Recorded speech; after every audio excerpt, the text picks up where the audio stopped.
त्यासाठी जमलेली सगळी जेनझी मंडळी मोठ्या प्रमाणामध्ये गर्दी करताना पाहायला मिळत आहेत। थोड्याच वेळेला सभेला सुरुवात होणार आहे आणि राज ठाकरे आणि उद्धव ठाकरे या सभेला संबोधित करणार आहेत। त्यामुळे महाराष्ट्रातून मुंबईमधून जे सभेसाठी जमलेले सगळे तरुण तरुणी आहेत त्यांची गर्दी मोठ्या प्रमाणामध्ये जमताना पाहायला मिळते आणि याही पेक्षा अजून गर्दी वाढेल याची शक्यता मुंबई पोलिसांना आहे। म्हणून संपूर्ण परिसरामध्ये वाहतूक कोंडी होऊ नये यासाठी संपूर्ण छत्रपती शिवाजी महाराज मैदानाचा जो काही चहूबाजूचा परिसर आहे तो नो पार्किंग झोन करण्यात आलाय। त्याचबरोबर वाहतुकीसाठी पूर्णपणे हे रस्ते जे आहेत ते बंद करण्यात आलेले आहेत आणि जेनझी जे सगळे जमत आहेत त्यांना कुठलाही अडथळा निर्माण होऊ नये यासाठी सुद्धा पोलीस खबरदारी घेताना पाहायला मिळत आहेत।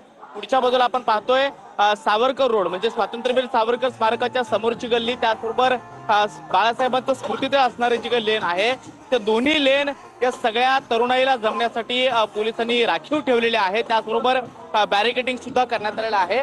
तर दुसऱ्या बाजूला आपण पाहतोय हा स्टेज ठाकरे बंधूंच्या सभेसाठी तयार करण्यात आला। एक ट्रक रस्त्याच्या मधोमध उभा करण्यात आलेला आहे। ज्या ट्रकवरती जो स्टेज बनवण्यात आला त्याच्यामध्ये देशातील तमाम विद्यार्थ्यांचं अभिनंदन अशा पद्धतीचं सुद्धा एक मोठं पोस्टर पाहायला मिळतं आहे। काल गेल्या अनेक दिवसांपासून सुरू असणारा सगळ्या तरुणाईचा लढा कुठेतरी यशस्वी झाला असं म्हणायला हरकत नाही, कारण केंद्रीय शिक्षण मंत्री धर्मेंद्र प्रधान यांच्या राजीनाम्याची मागणी सगळ्या तरुणाईने केलेली होती। अभिजित तिपके त्याचबरोबर सोनम वांगचुक यांच्या नेतृत्वामध्ये जंतर मंतरवरती जे काही आंदोलन सुरू झालेलं होतं त्याचं देशभरातून त्याला चांगला प्रतिसाद मिळाला आणि अखेर काल केंद्रीय शिक्षण मंत्र्यांना आपल्या पदाचा राजीनामा द्यावा लागला, मंत्रिपदाचा राजीनामा द्यावा लागला आणि त्यानंतर दिल्लीपासून गल्लीपर्यंत जो काही तरुणाईमध्ये जल्लोष आहे तो टप्प्याटप्प्यानं पाहायला मिळतो आहे।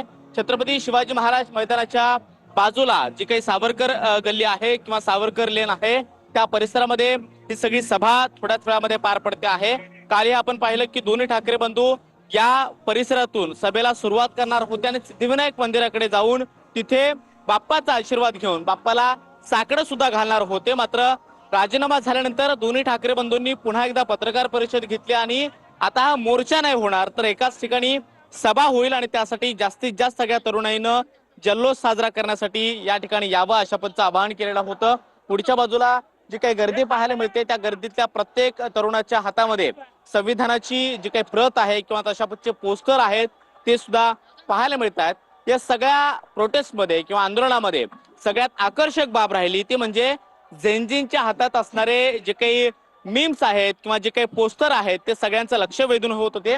याही ठिकाणी आपल्याला एक पोस्टर पाहायला मिळतं आहे, धर्मेंद्र बडे लेवल के आदमी है भाई साहब असं एक मिलेनियन एका झेंझीला संबोधताना पाहायला मिळतं। अशा पद्धतीने हे पोस्टर तयार करण्यात आलंय तर त्याच्या खाली झेंझीचं उत्तर असं आहे, लेवल में लाएंगे उनको। अशा पद्धतीने हे जे काही उत्तर आहे ते या झेंझीकडे दिलं जातं। असे पोस्टर असे अगदी वेगवेगळी जे काही पोस्टर आहेत ते सगळ्यांचं लक्ष वेधून घेत होती, सगळ्यांना आकर्षित करत होती आणि आताही तोच जोश तोच उत्साह जो आहे तो या ठिकाणी पाहायला मिळतो आहे।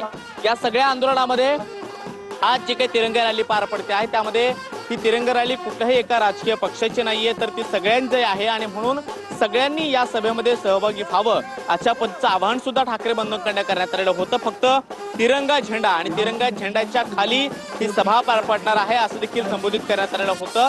त्यामुळे आपण पाहतो की प्रत्येक तरुणाच्या हातामध्ये तिरंगा झेंडा आहे, त्याचबरोबर संविधानाची प्रत आहे, वेगवेगळे मीम्स आहेत आणि अशा पद्धतीचे अनेक जे काही पोस्टर आहेत स्लोगन आहेत ते सुद्धा या ठिकाणी पाहायला मिळत आहेत। सगळ्या त्या जेनझी मंडळीकडून ही सगळी घोषणाबाजी सुद्धा दिली जाते, त्याचबरोबर आनंद साजरा केला जातो आणि थोड्याच वेळामध्ये या सभेला सुरुवात होणार आहे आणि दोन्ही ठाकरे बंधू या सभेला काय संबोधित करतात किंवा या जेनझींशी कशा पद्धतीचा संवाद साधतात हे पाहणं महत्त्वाचं असणार आहे, कारण आतापर्यंत अनेक आंदोलनं या शिवाजी पार्क मैदानाच्या परिसरामध्ये झालेले आहेत त्यासाठी सुद्धा ठाकरे बंधूंचं समर्थन आपल्याला असताना पाहायला मिळालेलं आहे। अमित ठाकरे, अजित ठाकरे हे देखील मैदानामध्ये उतरून या सगळ्या तरुणाईच्या सोबत लढत होते आणि आजही आपण पाहतो की राज ठाकरे आणि उद्धव ठाकरे या सभेमध्ये सहभागी होताना या सगळ्या मंडळींशी काय संवाद साधतात हे पाहणं महत्त्वाचं असणार आहे। पुढच्या बाजूला आपण पाहतोय ठाकरे गटाचे पदाधिकारी असतील किंवा मनसेचे पदाधिकारी असतील ते या सभेच्या ठिकाणी आता पोहोचताना पाहायला मिळत आहेत। सगळी व्यवस्था पाहिली जाते आणि तिथे हा स्टेज बनवण्यात आलाय त्याच्या समोर एक डी अशा प्रकारचं जे काही सभेचं प्रोटोकॉल आहे तो सुद्धा पोलिसांनी फॉलो केलेला आहे आणि